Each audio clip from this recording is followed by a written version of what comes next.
Hi Doc, if mabula ang ihi, sintomas mo ba ito ng diabetes? Ano po dapat ipatest para maagapan? Salamat po. Kailangan nating ibahin ang foam sa bubbles o bula. Ang mga bubbles ay clear, malalaki at nawawala kapag na-flush. Normal na magkaroon ng bubbles sa ihi dahil tumatama ang ihi sa toilet at nadidisturb ang surface ng liquid. Di ba pag naglagay ka ng tubig sa baso, may bula sa taas? Ang foam ay mas maliliit, pino, at nananatili sa toilet kahit na na-flush na.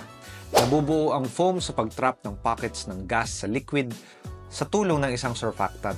Isang example ng surfactant ay ang sabon. Ang protein sa ihi ay may surfactant properties kaya nagfo-form din sila ng foam sa ihi. Hindi lahat ng may foam sa ihi ay may kidney disease. Sa mga pag-aaral, 1/3 lamang ng mga pasyenteng may foam sa ihi ang nagpa-positive para sa protein sa ihi. Sa remaining 2/3, hindi maipaliwanag kung bakit may foam ang ihi nila. Kaya kung nakita nyo na may foam kayo sa ihi, maigi magpa-test ng urine protein creatinine ratio or urine albumin creatinine ratio para makita kung totoong may protein sa ihi.